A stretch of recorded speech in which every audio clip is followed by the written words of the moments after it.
Hi, I'm Peter Hopkins, president and co-founder of BigThink.com, and it is my pleasure to welcome best-selling author Richard Florida for a live interview today. Richard is far and away one of the world's leading experts on business and business sociology, and today we're going to talk about his research into the creative class, which is the emergent group of people who are really driving economic growth, both in the U.S., North America, and around the world. Richard, great to have you. Hey, it's great to be here, Peter. Yeah. So let's start by framing for the audience, what is the creative class? Well, as you said in your kind intro, it's sort of the driving force of innovation and economic growth. And before I came up with this idea, I mean, there was a lot of really smart people thinking about this change from an industrial society, an old, blue-collar, manufacturing-driven, steel and autos kind of economy, to a post-industrial economy. And people like Dan Bell, the great sociologist at Columbia and then at Harvard, wrote a lot about this. And then, of course, Peter Drucker, probably one of the greatest, probably the greatest management thinker of all time, kind of dubbed this group of people, him and a guy named Fritz Malchuk in the 50s, dubbed this group of people knowledge workers. And the idea was that people work with knowledge, they accumulate knowledge. Economists talked about developing education and human capital. And I was living in Pittsburgh at the time, teaching at Carnegie Mellon, and I was looking at, just like you and others, developments in the internet and technology. And I noted this kind of thing with content and software. And then I began to see the role of arts and music. And I remember going to England one time, and this guy asked me a question about software development and biotech clusters. I looked at him, I said, who are the richest people in England? Well, he's like, that's Paul McCartney and Mick Jagger. So I said, there's something with arts and music and entertainment and something with technology, something with knowledge workers. What do they all have in common? And one day, I was reading some psychology, and they were talking about human creativity. This guy, Rob Sternberg, wrote, if you're an entrepreneur or a business leader, an artist or a musician, a designer, something like that, you're a creative person. I said, oh my God. Maybe it's not just a knowledge class or a post-industrial class. Maybe the thing that links these people together, like the blue-collar worker used physical labor in the factory, maybe the thing that links these people together is their creativity. So we went back and we counted them with a great group of researchers at Carnegie Mellon. And we first counted them across cities. And then we said, we're going to go back 100 years and count this group of people. And what we saw is that over the past 100 years, but certainly since 1980, this group was really expanding. And just to give folks the numbers, between 1980 and today, even with the crisis, we added 20 million new jobs in the creative sector of the economy. That's science, technology, arts, entertainment, filmmaking, design, and then the knowledge workers, right? Healthcare practitioners, lawyers, those financial people who caused part of this problem. And in the United States, that's about a third of the workforce, more or less. And this creative class, even though they make up a third of the workforce, if you add up all the wages and salaries we pay in the United States, and you divide it into three groups, right? The manufacturing working class, the people who do services, lower-end services, wait on you in restaurants, sell you your clothes, take care of your house. And then the creative class. The creative class already accounts for more than 50%. And the other thing, just for folks watching, we've actually tracked the unemployment situation, and it's quite devastating in some respect. While the overall U.S. unemployment rate is 10%, and while manufacturing workers have unemployment rates of 15%, and in some parts, like extraction and construction, 25%, the creative class is about 5%. So the creative class has never seen great swings. I mean, that's up from 2% before, but it's never seen these great volatility and swings that really devastate manufacturing. And so I think as we come out of this crisis, we're going to again see that this group is more stable, this group of jobs is more stable, and they're going to grow again.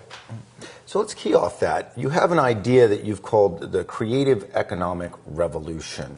And that really ties in to this notion of this class that is helping to drive prosperity. What is actually happening to the economy as you see it that is enabling the rise of this class of people? Well, I actually think behind the crisis is kind of the inflection point or the transformation point. If you look back at the two previous crises, and I'm actually writing a book on this, it's called The Great Reset. Hopefully you'll invite me back to talk about it when it comes out in April or May. But if you look back on previous crises, they've always been associated with the rise of new economic systems. So the crisis of 1873 was associated with the rise of the first industrial revolution, and it gave rise to the second. The crisis of the 1930s was the rise of the second industrial revolution and these big steel companies and auto companies. And then we figured out how to make the society work. This is really a crisis, not just of financial markets and wanted spending and too much credit. It's a tectonic crisis that's associated with the rise of a new economic order. And what we were doing is because we didn't know how to invest in it, we were speculating like wild, and money was flowing into real estate. So the creative economic revolution has really been going on in my view, since the 60s. And it's funny because I went back and looked at this, and folks might not know this, but what I really wanted to be in life was a guitar player. So all my childhood I spent playing guitar and trying to sound like Jimi Hendrix or Jeff Beck, with some degree of non-success.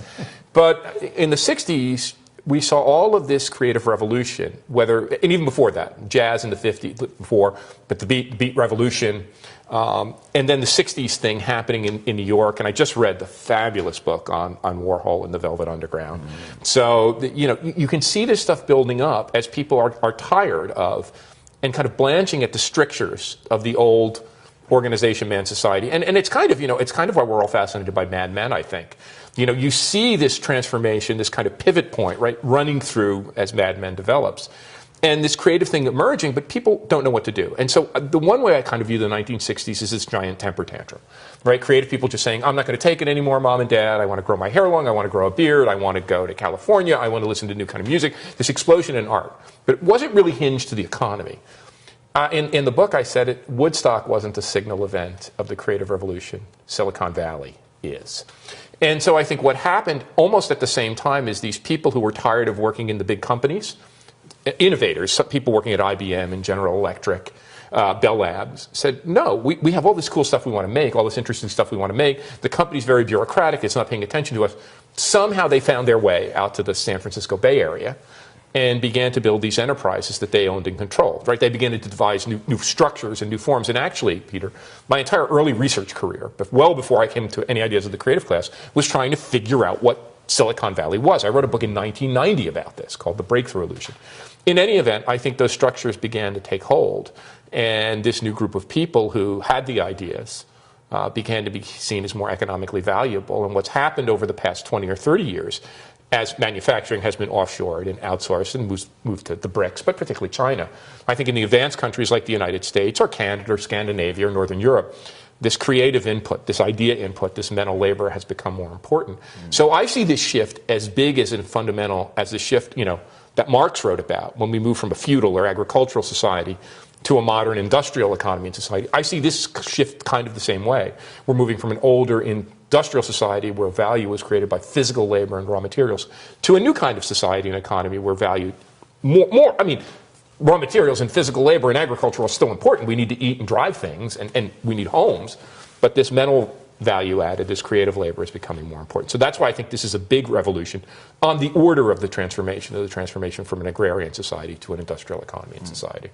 And I do a lot of interviews, and I think that this actually is one of the most powerful forces at work today, and particularly from the perspective of the displaced manufacturing worker, somebody working on an assembly line. They're looking at a huge divide between the world that gave them prosperity and this new world. I guess the question is, if you are one of those people, what is your future? Is creativity and these new pursuits something that they can ultimately learn and buy into, or what becomes of them in this new world that you described? Well, if you're one of those folks, it's terrifying. I lived in Pittsburgh for nearly 20 years. If you're a person who had a great job in a steel mill and then you get displaced when you're 35 or 40 or 50, my wife Rana, who's here, just in the other room, folks, she's from Greater Detroit. And we'll go back. We went back there for Thanksgiving. We'll go back there for the Christmas holiday. I mean, the devastation that's happened to people who grew up thinking they had fabulous, stable jobs with the big three is truly horrific. But I think as a society, we've got to understand this shift. 100 years ago, if we were sitting here, we wouldn't be in a television studio, but if we were sitting around talking, we would have been terrified that agricultural jobs were going away. And, if you were faced with the prospect of losing your farm or being forced off the farm and having to move to one of these growing industrial cities, people were terrified. And the debate was, well, where are these people going to work? If there's no jobs on the farm anymore and these automated factories are so productive. But we invented, and I guess I'm an optimist in this sense. Throughout human history, we've always invented new ways of working, new divisions of labor. So my hope is that we can do it again. What I worry about, though, when I really worry about, like thinking about the Obama Job Summit and the conversation about employment, most of that conversation is either about government-created employment, which is a good stopgap. It can work for a while. The WPA and all of that in the Depression created jobs for a while. Or it's about how do we protect these manufacturing jobs, which are good jobs.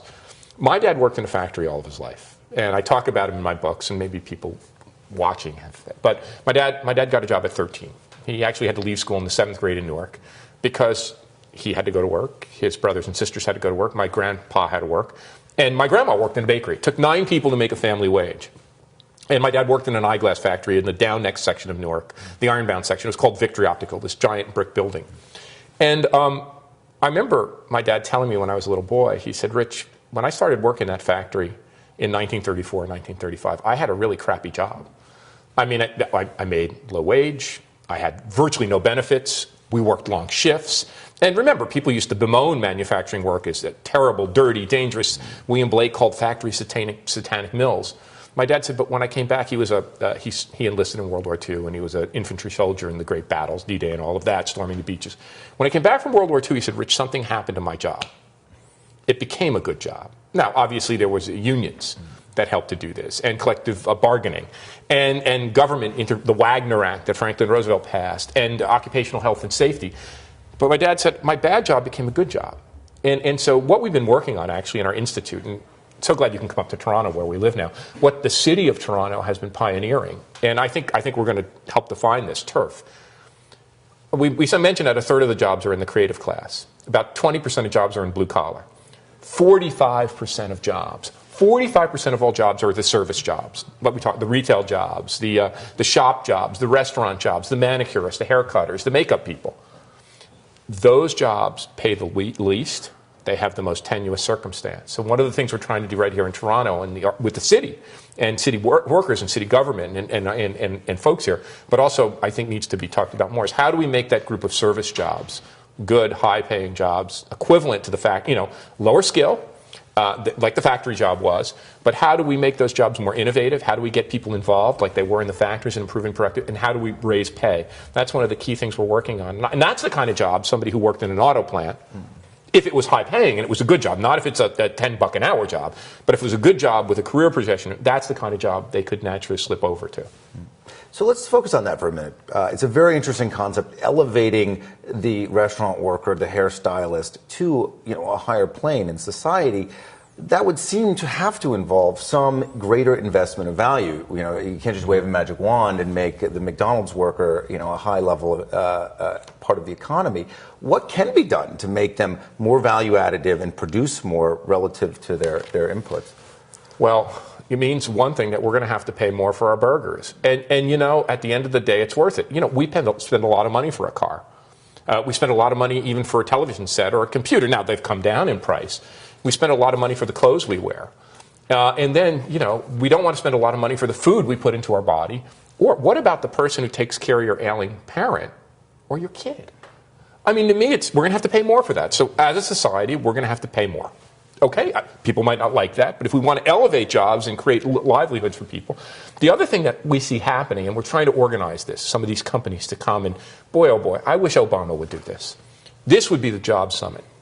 I actually looked, because I'm a geek, I looked at the Best Places to Work Institute, their research on the best places to work in the U.S. economy. And folks can go to it. They'll see that I have the wrong names. But, you get all kinds of interesting tech companies on that list. The SAS Institute, which I actually did a case study in North Carolina. Genentech. All of these cool names that Apple.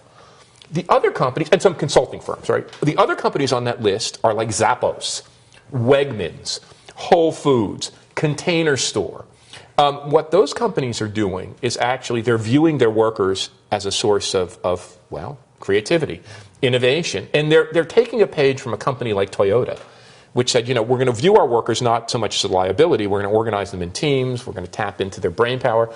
And the guy who really challenged me on this, when he was CEO of Best Buy, was Brad Anderson. Remember, he came and we had this roundtable discussion in Washington, D.C. at the Gallup organization. And Brad was saying, in my Best Buy store, there's not much I can do to improve performance. I mean, we sell the same TVs, we sell the same stereo sets, we sell the same appliances, and we have a kind of standard process. He said, the only way I could really make my stores better is by getting the intelligence of my employees. So he started to actually do what Toyota does. challenge the workers to actually come up with suggestions and continuous improvement, and it would be simple. They would like figure out a way to move a display to get more sales. I remember one, which just blew me away.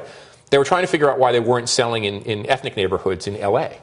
And the one kid on the floor said, well, you're not having ads in not only Spanish, but Vietnamese. So they started to write the ads. Now, it's simple stuff like that, but that increases value. And what we've been unpacking in our work is the skill sets that really increased value in the workplace. And there are three kinds of skills in the workplace, really. There's physical skills. We actually pay a lot for physical skill in the United States or Canada, and it doesn't generate that much return. There are two other kinds of skills that really matter in the workplace. One is the obvious one in a knowledge economy, cognitive skill. So the more brain power you of the team and you engage, the better. But the other one that actually pays more is what we call social skills. And by social skills, I don't mean just being friendly and extroverted and a good bartender.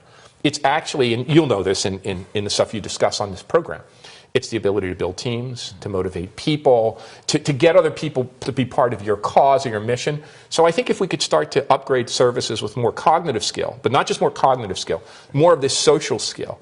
And I actually think from a business point of view, this is the great low-hanging fruit. The creative economy is humming along. Our factories are optimized. Now we can do better and more robots. But the low-hanging fruit in our economy is really bringing the services, the low-end services, into the 21st century. And so that's what I'd like to see happen. And I think in terms of job creation, it's millions upon millions of Americans work in that sector.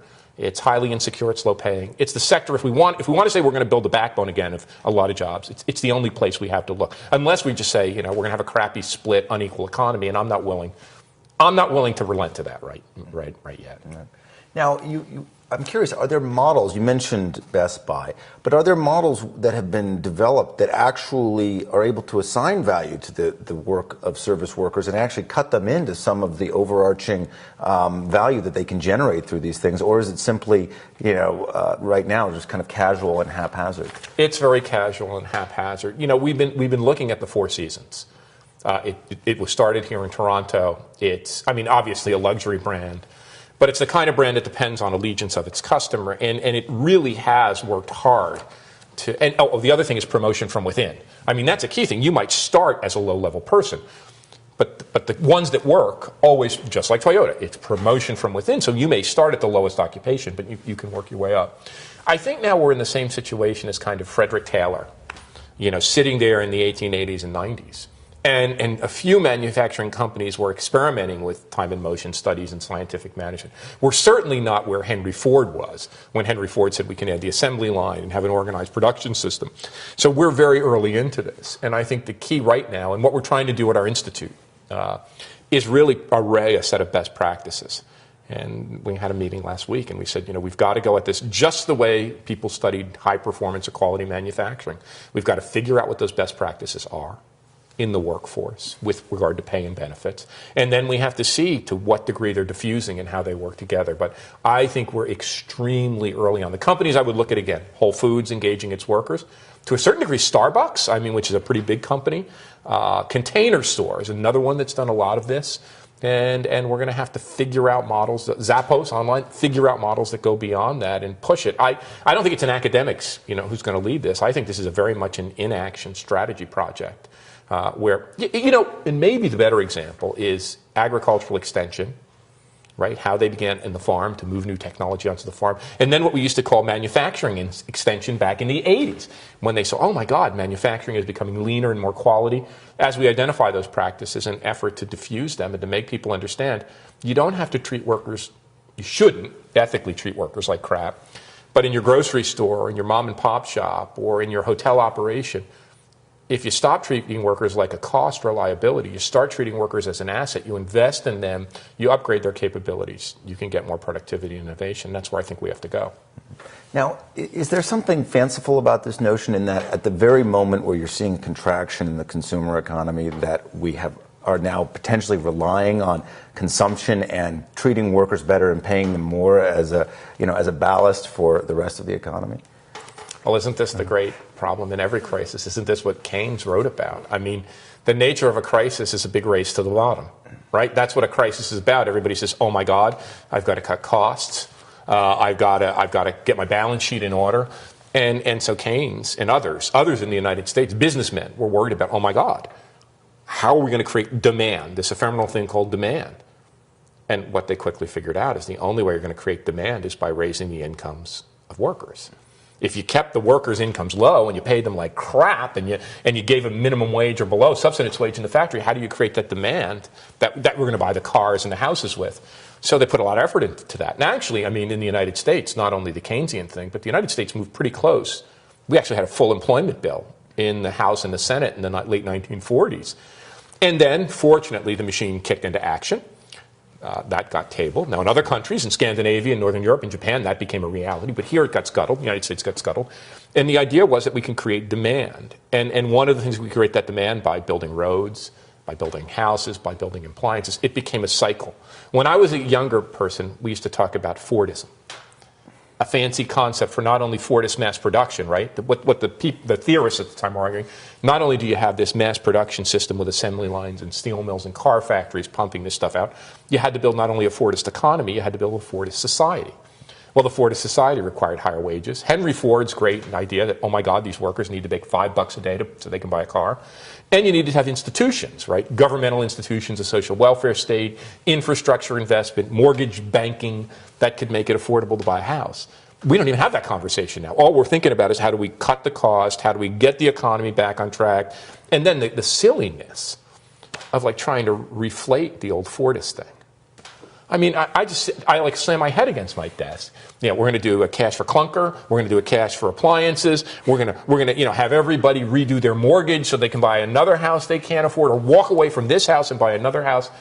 One of the things that we're going to have to figure out is how to, and this is a big task.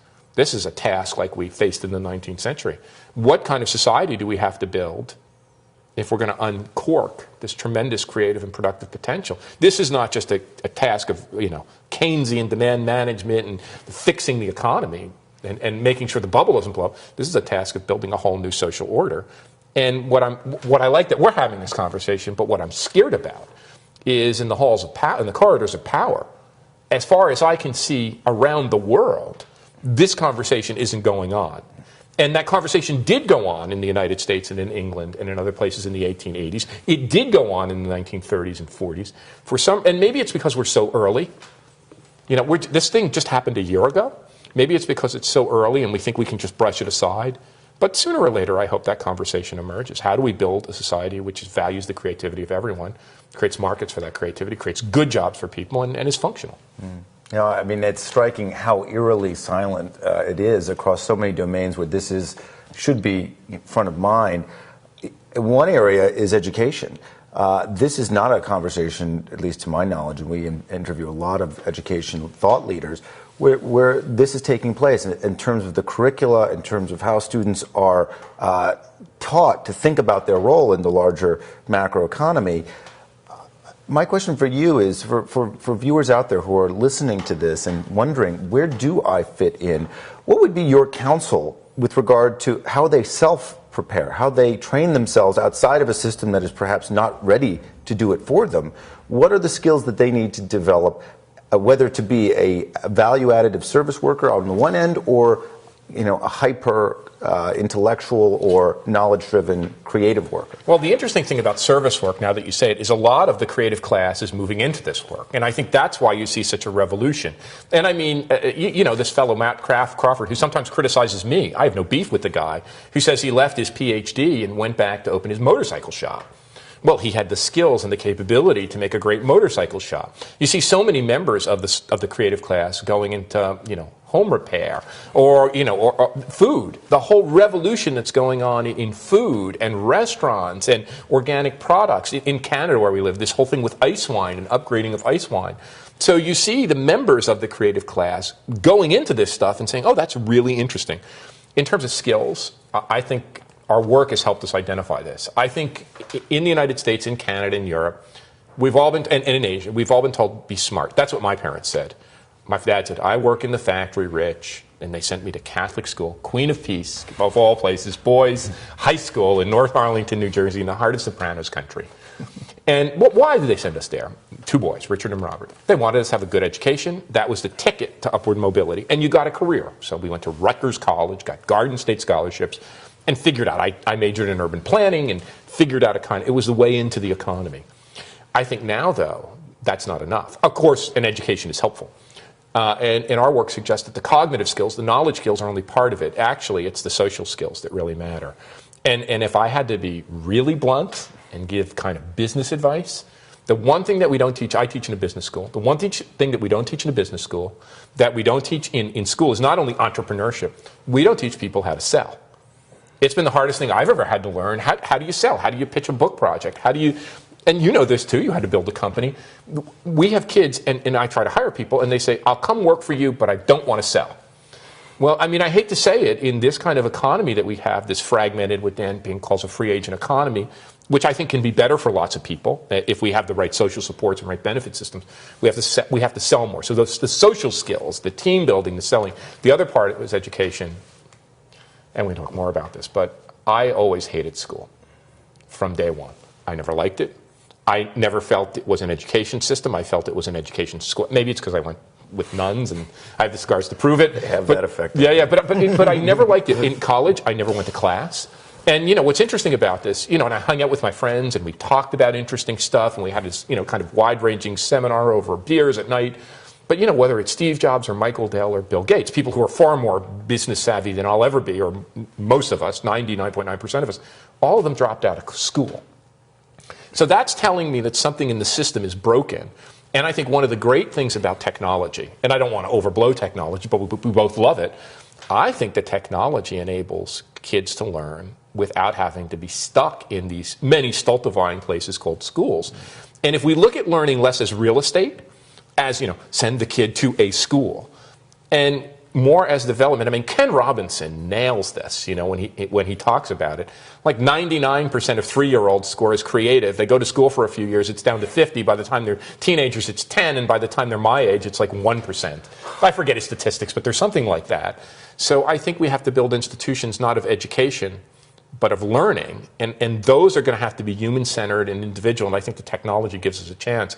But, you know, when Bill Gates said the school system is broken, he's right. When Peter Drucker said, the research university will not survive the transition to knowledge-based capitalism, the way we deliver learning is very broken and very unhuman. So it seems to me that's got to be a first principle. We've got to somehow, you know, it's really interesting. In the 1800s, we built a system of mass public education, 1850s and 60s. In the 1890s, we started to really work on the colleges and the universities and build them up. After the war, we had the GI Bill, and we made education available to working class people like me. My dad went to 7th, my grandfather had none, my dad 7th grade, I have a university education. I think what we have to do now to remake this system is bigger than all of that combined. And here we think about tweaking the schools at the margin. If we're really going to build this kind of creative society, we have to completely reinvent the way human beings develop and learn. You raise a really epic point, and you know we've seen this across so many areas. The challenge of actually remaking institutions, which is actually a different project than building them in the first place, because you've got to uproot a lot of existing and entrenched interests and reteach a lot of ingrained practices. Where do you see us in that process, particularly with respect to education and how it cultivates creativity? Has it begun? Is there any model, or are we literally at the starting point? It's funny. If you look beneath all of my writing, and I often say I'm a much better verbal, I try to write, but I'm not a great writer, and it's hard for me, and I'm an academic, so that makes it worse. I'm an okay talker. So all of my work really is about this question of institutional redesign. I mean, from the beginning of my work in the late 1980s and 1990s was always about institutional design. And I think our institutions, the mass production institutions, the Fordist institutions, have been broken now for a generation. And yet nobody wants to confront it. And I don't understand why. You know, Mansur Olson wrote, the real key to the decline of nations was when these institutions become, he called it sclerotic, institutional sclerosis. He said, why regions decline, why nations decline, why companies decline is very simple. These institutions are built. They're great for the time they're built. They work like clockwork. And then over time, as the environment changes, or they just become more rigid and bureaucratic and sclerotic. And he said that's sometimes why history moves from the Netherlands to England to the United States, you know, from the East Coast to the West Coast, and now some say, I think it's early in this, to Asia, the Asian century. But I think the bigger question, and I think what the United States has been uncanny at, My dad used to say this. He said, Rich, when I signed up for the Army, remember the Depression, how down we were. And then when I signed up for the Army, we had doughboy hats and these old boots, and they gave us broomsticks. He said the mobilization, he didn't say institutional resign, the mobilization for the war, and the factories got changed, and the government got into it, and boy, we turned on a dime. I am puzzled as an American living in Canada why we can't do this anymore. Why we're so locked in is the word I think economists would use. And I don't know what it's going to take to blow that up. But the interesting thing is it's not happening anywhere in the world. It's not like you can look at China and say they're redesigning their institutions, or Brazil and say they're redesigning their institutions.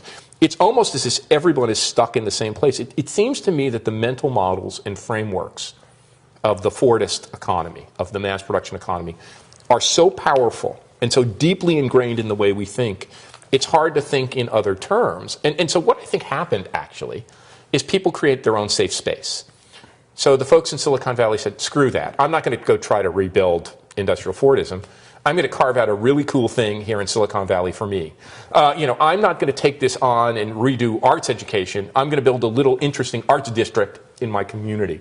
So I think there's enough space and flexibility in the system that people could find their niche, so to speak. But I think the bigger question is one of institutional redesign. And for folks, listening in, the clock of history is always ticking. It doesn't stop. So it's not like history stops. We've reached the end of history and the last man. The clock of history ticks. Sooner or later, some group of people somewhere, someplace will figure this out.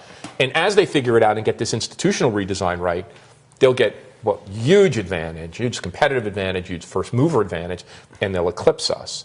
Now, I still think we have a little time because these are generational processes, but somebody's got to wake up. And hopefully it'll happen soon. Hopefully that's what this event we're going through, this economic shock we're going through, hopefully it'll allow people to wake up and say, these are the new kinds of institutions. First, we have to take down the old ones that don't work anymore. That's a big job. And secondly, here are the new kinds of institutions we have to build to make a prosperous, a more creative, more productive, better society. Now, you raised an interesting comparison. You talked about China. Really, we're entering an era where the cross-national comparison is going to be ever more apt, and we're going to be looking at best practices across the world. You said you really don't see any emergence of these approaches outside of the U.S. Will it be, where do you expect it to come from, if not from beyond? That's a great question. I think there's one place to look, and it's not because I'm interested in them. I think in this global world, what we've minimized, in this idea that the world is becoming global, we're all becoming the same, that the world is flat, we've minimized the role of cities. And this is why I've been spending a lot of my time working on cities, not just because I love cities, but because I think they're important. I actually think they're the key institutional actors. In Rise of the Creative Class, I said a couple things. I said, one, that place is coming to replace the company as the key social and organizing unit of the creative economy. It's place that brings together people. It's place that collects people, talented people, ambitious people, whatever, entrepreneurial people. It's place that attaches us to work in a mobile society. And I said also that the key struggles of our time would no longer be factory struggles. They would literally be struggles about how our cities are used, who's moved around, gentrification. All of those things are coming true. But what I think is really interesting is that if you look at mayors around the world, and the question I always ask is, why would somebody, like in your hometown, somebody like Mike Bloomberg, do you remember the mayors, the people who used to be mayor of New York, right? For Newark, where I grew up, Cory Booker's the mayor of Newark. Now, these were like completely dysfunctional people who were mayors. So you've got a whole new group of people who are more business sophisticated. And in some ways, let's not even take the United States. Who do you think's more powerful? The Prime Minister of England or the mayor of London? I'm making a broad statement. They may be both very powerful people. In China, who's really powerful? The guy who runs China or the mayor of Shanghai? So the mayors have their hands on this really interesting, very powerful economic unit. And I think at the city level, we're beginning to see people ask these kinds of deep questions. What I worry about is there's almost a disconnect. And the other thing that's so fascinating, I can tell you, you could tell me, anyone out there could say the difference between a Democrat and a Republican, a liberal and a conservative in a Congress or in a parliament at the national level. They're like ideologically distinct people. I go to visit a city, I meet a mayor, Democrat, Republican, liberal, conservative. If I don't know, I can't tell. You know, what is Bloomberg? What is Cory Booker? What is, my friend John Hickenlooper in Denver? I don't know. I mean, I guess I could go find out, but they all seem very, Adrian Fenny in Washington, D.C., they're all very similar. And it's not ideologically driven. It's about making the city work pragmatically. So I think the real place to look for these best practices is at the city level. And, the cities are probably the places doing the most for the environment. And we know that they're environmentally, dense cities are environmentally better anyway. They're making, because they have to, big advances in education and retooling their school systems. They're the right place to do productivity policy or economic policy, not at the federal level, because they're closer to the action. So I think the place to look is at the city level. And I think maybe as much as we need a G2, right, to China and the US, and we need a G8 and we need a G20, maybe what we really need is to get some of these mayors involved in the dialogue and begin to learn, not from everything they've done, but some of the best examples. And I think the federal governments, the national governments would be well served by saying, look, we've got companies out there we can tap. We've got workers and union organizations we can tap for information. But these mayors and these cities are actually developing, in a very small way, in a local way, programs and approaches that we should take a look at.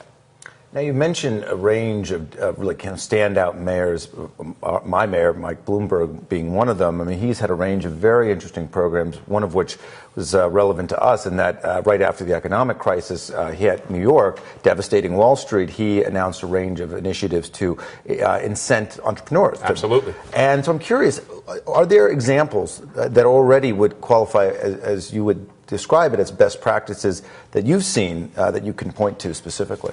Well, our friends in the States, I'd come look at Toronto. I mean, where we're hanging, that's why I'm so glad you could come up here. I mean, I think in Toronto, the whole effort, one, to stem entrepreneurship, two, to really invest in the creative economy. And that is creating a backlash here. We're getting artists and musicians saying, hold on. I'm not a commodity. I'm an artist. I don't know if I want to. And this dialogue that's happening in this city, where we begin to see real estate price appreciation, because we have it here again. And people saying, no, wait, we have to go slow. Trying to figure out this balance between entrepreneurial action, the nature of the development in the city, the engagement of creative industries and creative people, and find a balance. We're really concerned in Toronto about mounting inequality. Now, we don't have inequality like we have in the United States, but my God, we're beginning to see economic segmentation. People are very concerned about this. The thing about Toronto that really blows my mind, we have another mayor's race. Our current mayor is a terrific mayor, and he's a spectacular guy and cares about this and understands it. We have 2 or 3 candidates already with their hats in the ring, all of whom would be spectacular mayors. I mean, it's like there's 3, 4 people running for mayor, all who are equally smart and engaged. But I think focusing on entrepreneurship is one. Focusing on, of course, on technology, and that's been a big theme. You know, Mike Porter and cluster building. That's been a big theme of urban economic development now for a generation. I think this idea of getting creative people engaged, that we started to kick off, my team and I, getting creative people engaged, getting them motivated, getting them involved in the economy, dealing with urban inequality, dealing with the environment, making a city that's creative, sustainable, inclusive, and just. I mean, that is not just a city that's rich. And one of the things that we've been trying to do is figure out other measures of economic activity that are not just material goods. So, everybody out there has heard about happiness. We've actually been measuring the happiness not just of nations, but of cities and states. Cities and states that have a bigger creative economy, the people are happier. The role of diversity. I think this is a key one. I've talked about this till I'm blue in the face. You can't have a great city unless you're open to diversity and everyone can contribute. We find that. The other thing that we've been looking at, which is just a mind blower, I started to get interested in health. And I think part of it is I saw people, my parents were lifelong smokers. My dad died of lung cancer. I hate those things. I'm sorry. But I saw people stop smoking. I've never been a smoker. And I saw all these people starting to lose weight, right? It became a big thing. They're going to lose weight. They're going to get in shape. So I advanced this little hypothesis. What if the shift to smoking and away from obesity, what if this was something that was being caused by the post-industrial economy itself? Not just rising incomes. What if we could try to determine that healthier behavior, whether it's higher levels of satisfaction in your life and with everything, but moreover, no more smoking and no more eating, massive quantities of fast food. We've just been doing this research, but the results are so mind-blowing. In places that have more of this creative economy, that have nurtured it and built it, that it's more robust, have higher educated populations, more involvement in the creative industries, significantly lower rates of obesity, significantly lower rates of smoking, controlling for income and economics. So I think something is happening in the places that do this that go quite beyond, and the mayors are we're beginning to get a handle. I mean, you might say no smoking policy or the labeling of food. All of these little things, you know, a good buddy of mine came back from England. He's a great economic developer. He actually runs the big economic development organization for North America. It's actually the world, but it's mainly US and Canada. And he said, you know, in our field, economic development and city development, you used to have a big fisher or a big game hunter go out and get that big auto plant or that big convention center and bring that big ball team to town. He said, if you want to do that, go to China. I mean, it was just the most remarkable thing. He said, all the big projects, the big plants, the big steel mills, they're all going to be in China. If you want to do that, go to China. He said, what's so interesting about managing a city now is it's a bunch of little things that we typically haven't thought about. Making your creative industries better, making sure your artists and musicians have support, making sure the place is beautiful and physically interesting to people, investing in parks and green space, making sure that entrepreneurs, right, like Bloomberg's doing, have the supports they need and the space, the affordable space. Jane Jacobs said new ideas require old buildings. All of these millions and zillions of little things that are very locally rooted, that upgrade the capability of people. And that's a mind shift that's beginning to happen in some cities. Now, one of the things on this point that you've said that I found very profound and very unique in its perspective is on the issue of gays and gay rights. You have said that this is perhaps one of the most telling indicators of a city's potential for economic prosperity. Explain that idea, and if you will, would you go so far as to say that there is actually an economic dimension to a lot of the social discussions, particularly taking place in the U.S. right now? Well, at the highest level, I actually think that when we look back on the history of understanding economic growth, we're going to recognize, of course, that Robert Solow won a Nobel Prize for this idea that technology matters to economic growth. We're surely going to understand, and we're understanding now, that human capital, knowledge accumulation matters. Whether it's Ed Glazier or Paul Romer at Stanford, that human capital accumulation, knowledge accumulation, Robert Lucas at Chicago. I think what we're going to finally understand is that these things that we thought as social and cultural characteristics, particularly with regard to openness to diversity, meritocracy, that I call them the 3 T's, technology, talent, and tolerance. This tolerance dimension, this social and cultural dimension, is not just something we do because it's right and it's ethical and it's moral and it's the right way to treat people. We're going to find that these social and cultural factors really add a lot to economic growth. And it's not just the Protestant ethic of thrift and hard work that Max Weber identified a century ago. It's actually, I think, what made America great, in the great American century, was this idea that people could come from all over the world and make a life they want, have a dream that they wanted, do the kind of work, and without regard to ethnicity. So one of the things that we found, of course, when we look at the history of American entrepreneurship, there are lots of foreign-born people, whether it's Andrew Carnegie in steel, or Andy Grove, the great semiconductor inventor at Intel, or anyone in the high tech. You know, Vivek Wadhwa and Annalise Saxenian did this great study where they looked at Silicon Valley and found that between 1/3 and 50% of all those companies were founded by somebody who wasn't born in the United States. Well, the thing with gays was really interesting to me. I was working on this at Carnegie Mellon, just minding my little old business, trying to study the knowledge economy and how cities compete and the role of quality of place factors and artists. And there was a young man who was completing his PhD. His name's Gary Gates. He's now at the Williams Institute at UCLA. And my dean at the time kept saying, you should meet Gary Gates. I was coming back from sabbatical at Harvard. You should meet Gary Gates. He's a great guy. He's been studying the location patterns of gay men and why they're clustered in San Francisco. What he's finding is that gay men in San Francisco have effect, or they're related to amenities, quality of life, a nice place, and so on and so forth. You're seeing the same thing with your high-tech people.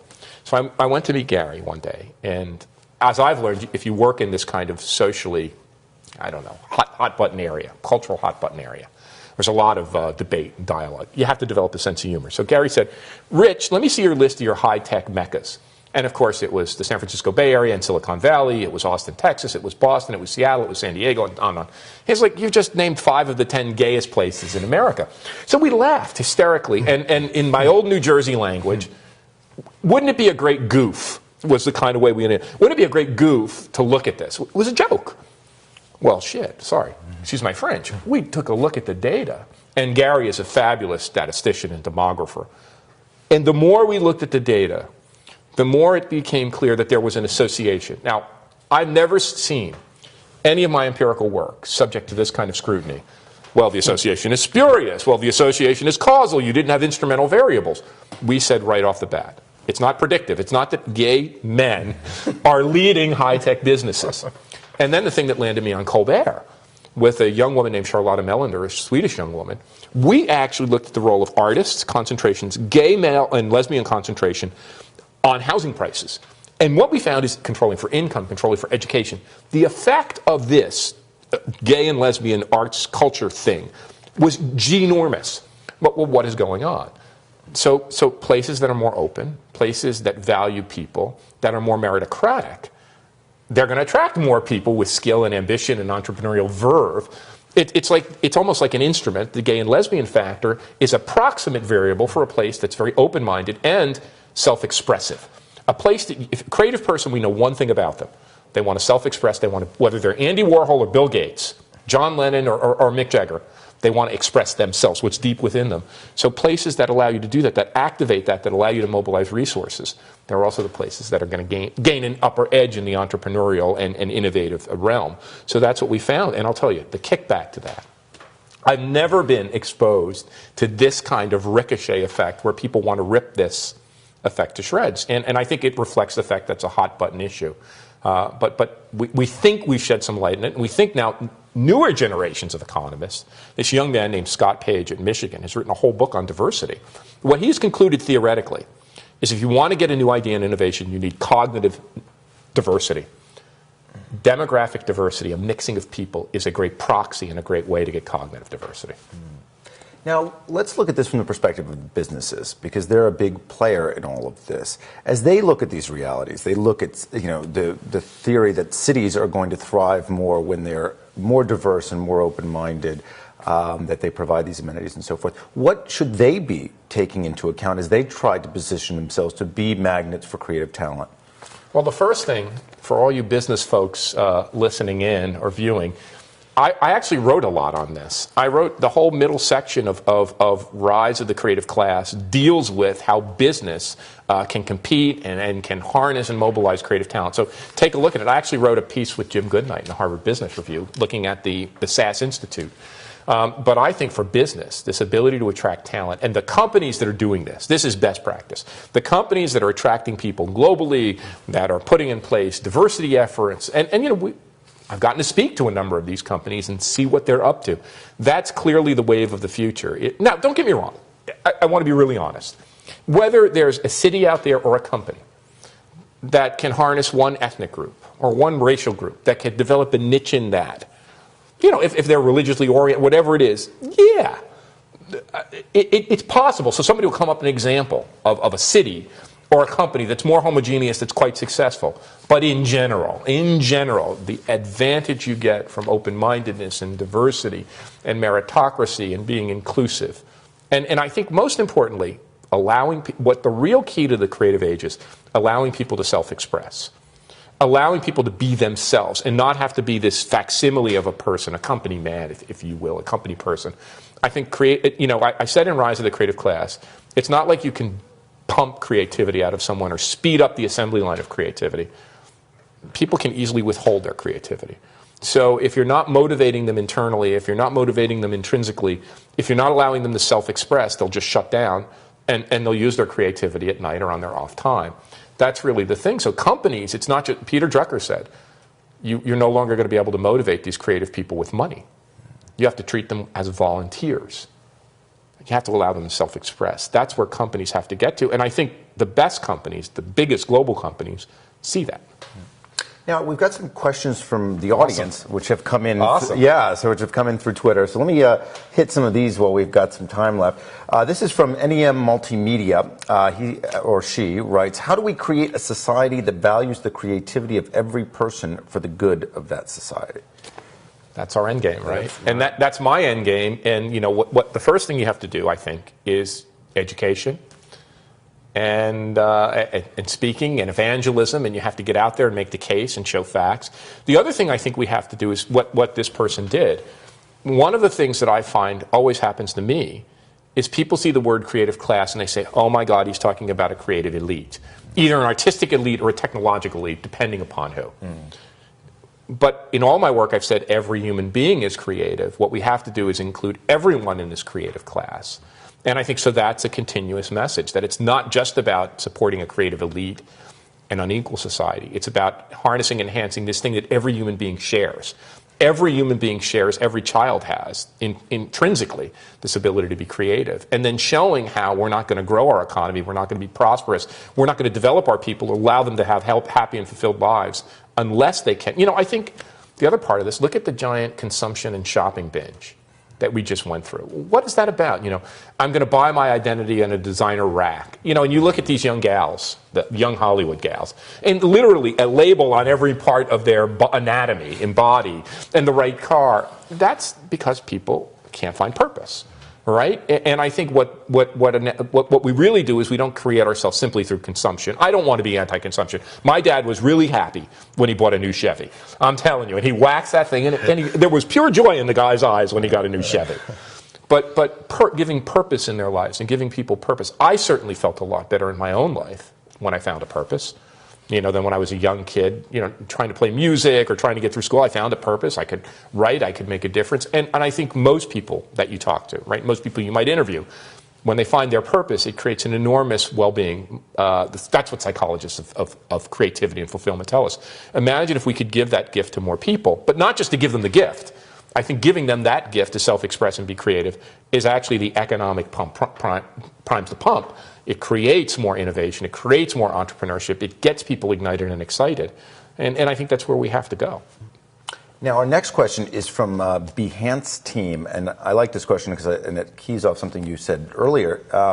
They ask, how would you incorporate crowdsourcing to develop the creative class? And this actually reminds me of you talking about how companies are using their employees as a source of information. Can these tools, these information technology tools, particularly that allow crowdsourcing, play a part in developing both the creative class and also the service economy? So back to first principles. Marx told us in his most brilliant insight when he was talking about how classes form in the working class, all labor is intersubjective. Now, a big fancy term for saying we all depend on one another. You can't make anything without, and he talked about science. And scientists, what do? It's dead labor and living labor. Any scientist will tell you we stand on the shoulder of giants. We stand on the shoulders of all those who came before us. And not only our team and all those who are around us. So whether it's factory production, whether it's services, whether it's agriculture, it's intersubjective, it's team-based. This whole idea that invention, finally we're getting over this, that there's a great genius. Around the great genius was always a fabulous, Thomas Edison, the first person to really build a team in a lab of technicians and chemists and machinists that support his ideas. Now we know that many people have these ideas. So the wisdom of the crowdsourcing is key. We have to tap, this is what Toyota told me. I went to visit Toyota when I was studying manufacturing about 1985. And I went to their factory complex in Toyota City in Japan. The guy told me, Professor Florida, we're going to beat the big three. This is like 1985, 1986. Why? You think the key to success in your management in the West is the big shot CEO, Lee Iacocca, right, with all the great ideas, ramming it through the bureaucracy, turnaround man flanked by 2 MBAs and a great research strategist. He said, we're going to win because we have tens of thousands of people on the factory floor and back through our supply chain, the crowd. That's going to harness this kind of energy. We're going to use their energy, their talent, these millions and millions of individuals. So the technology, I mean, is this incredible tool now that we have. And it's funny that the questions are coming in from Twitter. I mean, Twitter, I've always been fascinated by the internet. I taught at Carnegie Mellon. I was an early adopter. Nothing has fascinated me more than Twitter. For the ability to harness other people's information, but to get direct access to people I thought I could never talk to.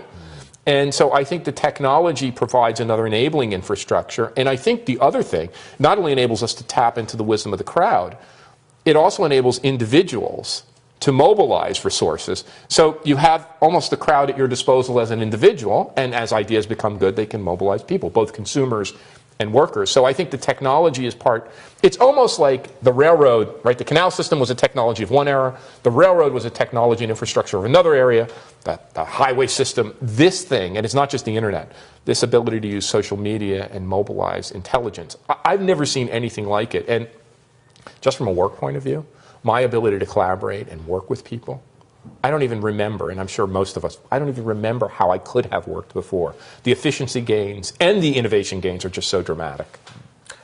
Next question is from Nien. He asks, what problems would be good for the creative class to solve in a company? I guess, is there a specific set of advantages or challenges that the creative class is uniquely able to confront within a company? Well, you know, it's funny, getting across those borders, not just staying in your lab, but going to the factory floor. When I was thinking about the companies that have applied creative energy to products, to appliances, so those kinds of things, taking it into services. Agriculture, the development of new and better food products, the revolution of food chains, this whole Michael Pollan thing, that's where I think the real interesting problems are in society. And then ultimately, I think the local.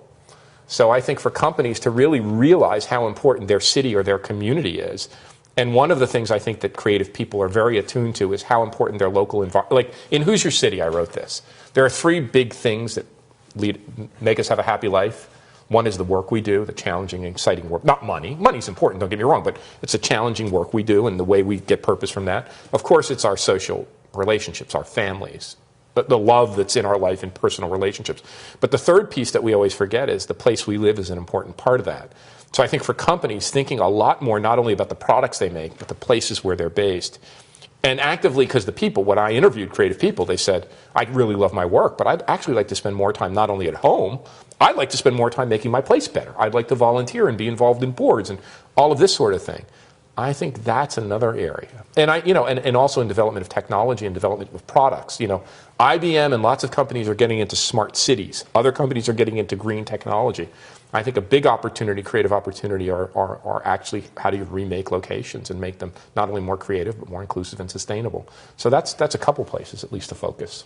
Now you actually hit on the next question pretty squarely, which was basically how do companies provide, what can they provide for the creative class that's going to attract them and make them want to activate their talents on its behalf? You mentioned a few there. Are there others? Well, I think the mistake that cities or companies make, and I think sometimes in my name. So, oh my God, we put in, a new arts district. The arts district with the cool loft spaces is going to attract the creative class. The company says, oh my God, we decided, and we outfitted, we created open space and open layout. We got a great architect in here, and we have new modern furniture, and we have, pinball machines and Jolt Cola and an espresso bar, and that's going to do it. That's cool. That's cute. But I think the real thing that people want is the ability to be themselves and self-express. That's really the key thing. How does a company or a city figure out how to allow its people to be themselves, to self-express, to engage in projects that they find exciting, and channel that energy? So it seems to me that's the core driver. Everything else kind of has to be tuned to that. And for the members of the creative class, for those of us who have a lot of choice in what we do and where we do it, I think what we're really trying to find, I've been looking at this with a fabulous young psychologist named Jason Renfro. Jason is at Cambridge, and he was the first person, one thing Jason figured out is that you didn't have to do a personality assessment. You could just look at somebody's iPod playlist, and you could completely read their personality. What Jason and I have been looking at is the location of personality types. And, there are 5 basic personality types, right? There's agreeable people, there's conscientious people, there's extroverts, there's emotionally stable or neurotic people. Then there's these people called open to experience. If you look at entrepreneurs, whether it's Bill Gates or Steve Jobs, if you look at great artists or musicians, chances are they're very, very high on this dimension called open to experience. Open to experience get their charge in life by consuming new experiences, by understanding new experiences. And what we're finding is that those people are highly mobile. And it's not like I say to myself, I'm open to experience, I want to find an open to experience neighborhood. These people find some way, by hook or by crook, they leave their hometown, and they find the places, whether that's the San Francisco Bay Area or Silicon Valley or a part of Lower East Side or Soho in New York or wherever it is at the moment, because these places shift, right? They're exciting for a moment, and then they go down. These open to experience people, what we find is they're highly clustered in cities, highly clustered near the core of cities, and highly clustered in particular cities. And so I think what they're searching for is not just a great place with a great scene and great espresso bars and great loft flats. What they're searching for is a place where they can be themselves, be surrounded by other experiential people and other things, and that becomes the stimulus to their endeavors. Well, on that note, that very big and profound note, Richard, I want to thank you for joining us. And I want to thank the audience for joining us. Again, I am Peter Hopkins from BigThink.com, and this was a special live interview with best-selling author Richard Florida. Thank you. Thank you, man. Richard, Time flies when you're having fun. That was great, Richard. Thank you, really man. awesome. You know, and